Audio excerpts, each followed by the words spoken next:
Good afternoon. I'm Amy McGuire.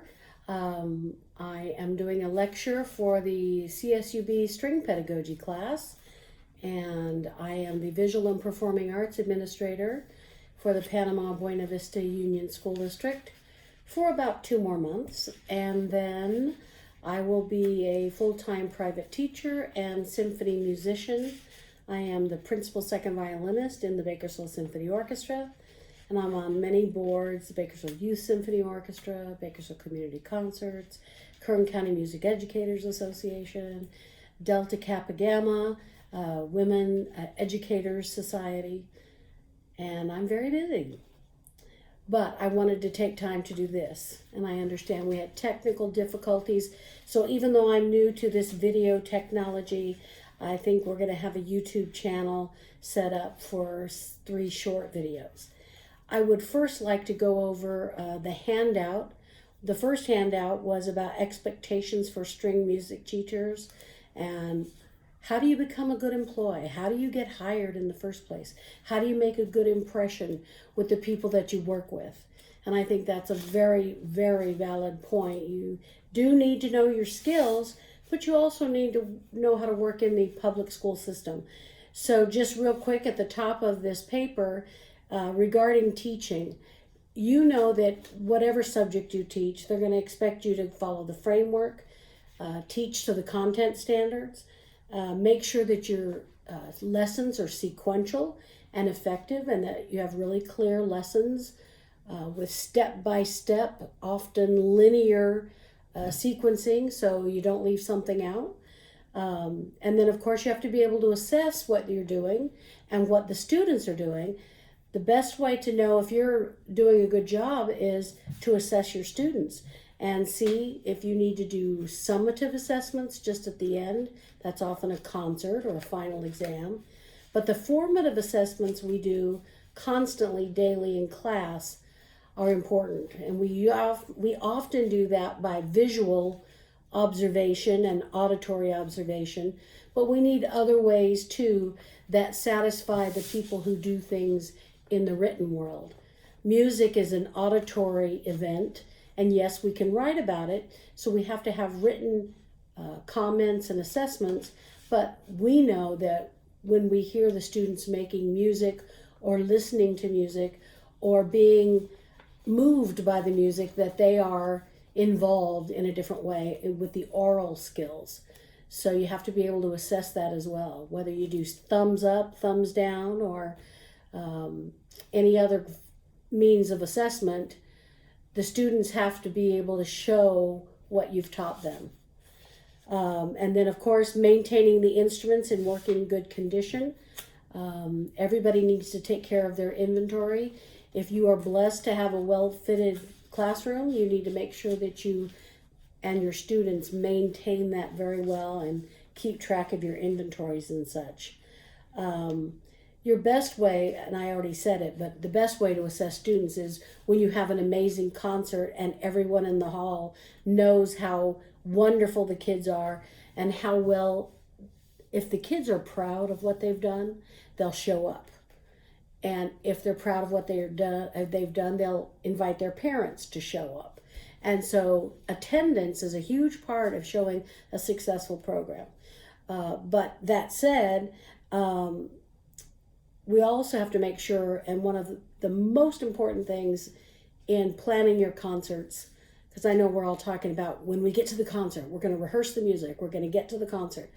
The number one most important thing is making sure that you choose music that is appropriate for your students, making sure that the level of music is not too hard and that you have taught all the skills that are in the music.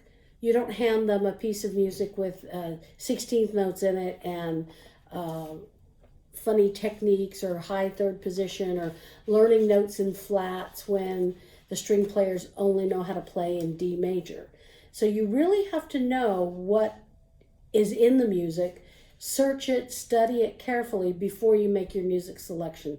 That's one of the greatest tips I can give young music educators. Strings or not.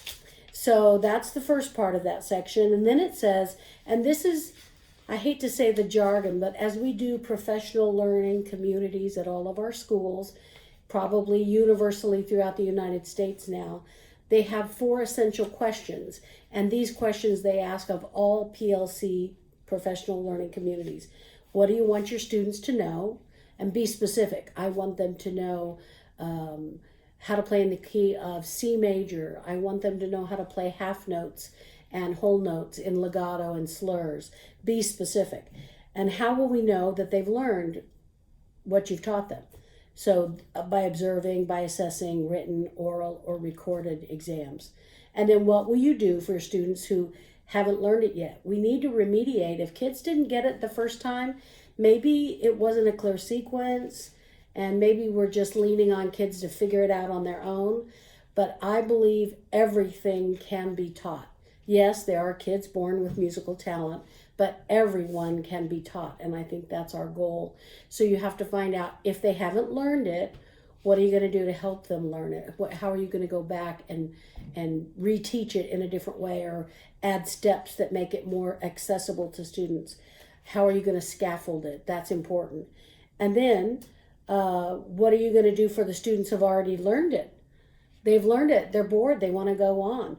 You're going to have students at every level in each of your classes. So you have to be really good at differentiating instruction, giving some extra tricks, or have kids play an octave higher or something. And if you're still in first position and other kids want to move on, let them play an octave higher or something to that effect. Basically, what do you want them to know? How are you going to know when they know it? If they don't know it, what are you going to do about it? And if they already know it and want to move on, what are you going to do about it? Those are the 4 essential questions for assessing learning and making sure that you're reaching your students. And that's what they're going to ask no matter whether you're teaching English, science, math, music, or PE. So that's important. Once you know what it is, then how do we go about teaching it? So I would like to spend a little bit more time about that towards the next video. But when we talk about direct interactive instruction, we've been doing that forever in music. We always have. But some people are just figuring out, oh, there's a process that we can use to teach students so that they're not lost. And that goes back to those 4 essential questions. But it's also, let me demonstrate it. Let me model for you what I want you to do. I'm going to show you how to do it. And then secondly, I'm going to help you do it. I'm going to hold your hands, help you with it, make sure that everything is supported so that you can learn this. Thirdly, you give them a little more independence. Okay, I think you can do it, but I'll help you if you need help. And then I'll just help you through it until you've got it. And then step 4 is you do it on your own. We know this is how we do it in music. We always have. But the rest of the academic world now understands, oh yeah, that's what we do. So I do, we do, but you're more independent, and then you do it by yourself. So those are the 4 really clear steps in a good lesson plan. Okay, I'm moving on to the next page. This is just good resource material for you, music teachers and their paperwork. Tim Lotzenheiser is amazing. He has resource books that are, well, back in the day it was Ditograph and CDs, and I'm sure now you can buy it online. But basically, he had a letter already pre-made for every situation. Hey, the concert's coming up. I want to make sure that your students are practicing. Or, I haven't seen Johnny in 3 weeks. We really want him to be successful. And the way he can be successful is if you encourage him to practice at home, encourage him to bring his instrument. All of those management things, Tim Lotzenheiser has it down to a science. So he's great in leadership, he's great with team building, but he's also great in teacher resource so that you have a letter appropriate for every situation. Maybe an instrument got broken, and what's the procedure to go about helping the parent take care of that debt. There's a million and one things to talk about, and Tim does it very, very well. All the other things here, making sure that you have a good inventory. We had a ransomware attack this year in January in the Panama Buena Vista Union School District, and everybody who had things on Google were just fine. And everybody who had used Microsoft Outlook forever, like Amy, everything on the desktop was wiped out. And so I lost many great documents, but luckily I reinvented some of them already in Google, and I had already begun to shift to Google. But it's important to keep your inventory in more than one place. On your home computer is fine, definitely at your work computer, on a pen drive, making sure that you have access in case it's lost, you still have it somewhere else. And I have at my office for the district, I have a drawer full of inventories over the past few years, and people will be borrowing those in the next couple of weeks so they can recreate their inventories that they lost in January. So just keep good records of all of the equipment that you have in your classroom, and hopefully you're well outfitted. That's another thing. You have to have your own advocacy to make sure that supplies are purchased for your district. If you're lucky to work in Bakersfield City or Panama Buena Vista or another district that has a music coordinator, they assist in making sure that all classrooms are outfitted. But if you're in a small town, one school, you have to be your own best advocate. I have taught for 14 years in the Edison School District, and although I was just a teacher, I was the purchasing agent, I made the budget, I advocated for more funds and more classes, and I bought uniforms, and I was in charge of fundraising, and I did it all, including the inventory and everything else. But I kept track of it, so I kind of knew how to run a program. Even though I was the only teacher there, I took care of everything that I was going to need and communicating that with my principals and the board. So I was an advocate for the entire arts program at that little school. And we did quite well, but it's a lot of work. That's why it's really nice to have a coordinator to help you out with those things. Just be really careful with your paperwork. Regarding everything else, there it says advocacy. Well, I kind of just said that, didn't I? Advocacy, recruiting, scheduling, purchasing, fundraising, coordinating with all of the programs on a site. Nowadays, we have more and more interruptions.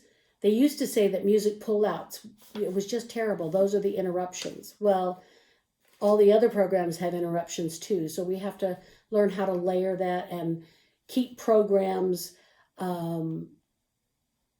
so that they're not conflicting. It takes a little bit of extra effort to do that and some real good people skills so that you can share and share alike. One year when I was teaching at Actus, there were 4 specialists using one room, and we coordinated. I only needed it for lessons on Tuesday and Thursday afternoon, but there was a speech pathologist, an ELD teacher, what was the other one? I don't remember. But anyway, 4 specialists shared that room, and we just left it the way it was supposed to be every time we left, and the next person came in and used that same room, and it was very efficient. Keep that in mind. It's a good way to be a good problem solver when you're in your own situation, vying for space. Your working environment. I would say go through this and have a conversation with a mentor about these areas. It really talks about inside your room, outside your room, how you communicate with your principal, your secretary, all of these people. And we know it even more now as we're going through this COVID, that so many different people help. They're cogs in a wheel and they make the machine run.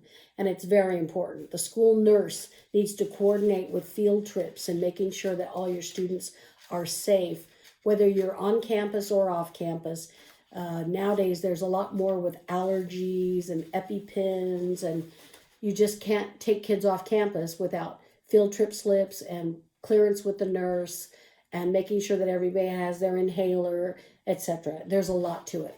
And I know they're probably covering that in your methods class, but I think this is useful to have. Keep it in your file.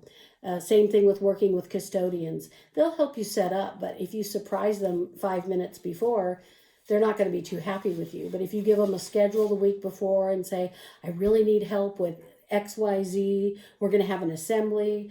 We're going to have the cafeteria tables for the kids, but I need help setting up the stage or the risers or whatever it is.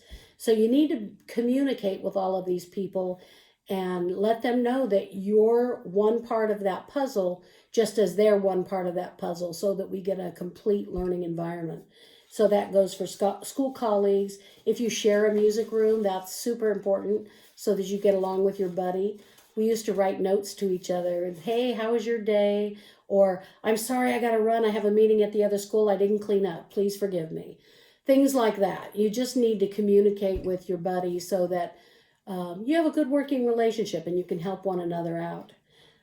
Same thing with district coordinators and other people. Your consulting teacher, this is an old paper, so consulting teacher or from BITSA, they don't call it BITSA anymore, they call it induction. But it's basically the same thing, and you're going to have a mentor that helps you through in your first 2 years. It sounds like a lot of work, and I know a lot of people say things grudgingly about induction program, but if you went back way back to the 80s, in my era, I had to take a whole 5th year of coursework. I paid for that coursework. I did lots of homework after school for that coursework.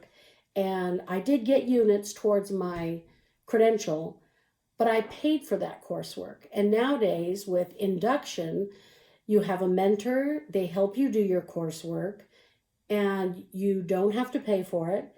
And in fact, at the end of it, you earn, I believe it's 12 units the first year and 12 units the second year. So the induction program is much more beneficial for teachers, and it's much more doable. So yay for that, for your generation. And then, of course, belong to supporting organizations. Get involved. Depending on what kind of school district you're in, when I was at Edison, I didn't have any other music people to talk to. I found 2 or 3 people on staff that were musically inclined, and we'd talk. But you need to be involved with other teachers you can share with, ask questions with, just collaborate with. And so I joined KCMEA in 1981. 1981, I joined KCMEA, so I've been in it for like 40 years. And I'm still in it. I'll be a retired educator. But it's important to be connected with an organization or 2 or 3. So you're not isolated. And that way, if you're the only one in your school district, you have other people to share ideas with. Okay, so that covers that. And then, of course, when I talked about the selection of music, music selection is like the number one most important thing. And so this page will give you an idea. This is for strings, because grade level 1 for music for beginners wouldn't be D major for band, would it? It would be B flat. Some people would say E flat, depending how far you get. But generally speaking, we start in B flat, then we go to E flat, then we go to F, and then we go maybe to A flat, and then C. We don't even do sharps until much later unless you have an accelerated program. We do have sharps and flats in the junior high honor music festival scales, so that the band kids have to play in flats and sharps. And we have the same thing for the strings, so they have to start in sharps and be able to play in flats to be in the honor festival. So that's how you can divvy that up. But this is for music selection for strings, I guess I should have said. So it can give you a good idea of grade level 1, very easy, or 0.5 is basically just the notes of the D scale. And then you progress from there after the D scale. After they can play high 2 on the 2 strings, D and A, then you would teach low 2, and then you'd see that would probably go right into grade level 1.5, where they start learning low 2 or finger position 1 and 2 close together, and 3 and 4, or without 4. 2 fingers close together, or 2 and 3 close together.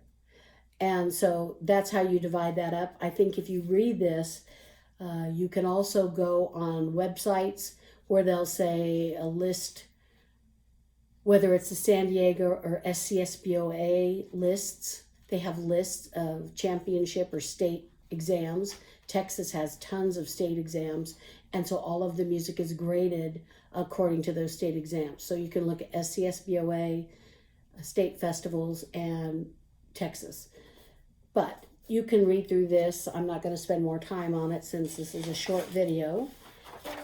But basically this first handout, it looks like this. I'm low tech. Will give you an idea, an overview about how to be a good music educator employee for public school. You have to be the jack of all trades, and I do know that many people who start out as band directors find themselves teaching orchestra exclusively or doing band and orchestra both, or choir. Many teachers in our town do chorus and orchestra. Some do band and orchestra, and some do band and chorus. So it just depends on what school district you end up working for, but that's a good thing to know. So I am going to stop here, take a breath, and start my second video. So I hope that gives you some clarification. I know that Julie Haney has my contact information, but since I'm retiring, it will be my personal phone number and my personal email, gypsyvln@gmail.com, and I believe it's on the second handout. So thank you for listening, and I hope this wasn't too dreary. I was just talking straight talk. Hope you enjoyed it, and you can review it over and over, and if you have questions, you're more than welcome to call me anytime. I'm happy to be a resource, no matter where you end up teaching. I just really proud of you for wanting to take this course and become a music educator and learn all you can about strings, because you never know when you might be teaching it. I have several friends who did pedagogy in college for strings, but had no intention of doing strings. They were going to do band. And a couple of them are pretty awesome string teachers these days. So kudos to them, and kudos to you for giving it a shot. So thank you very much, and I'll see you on the next round.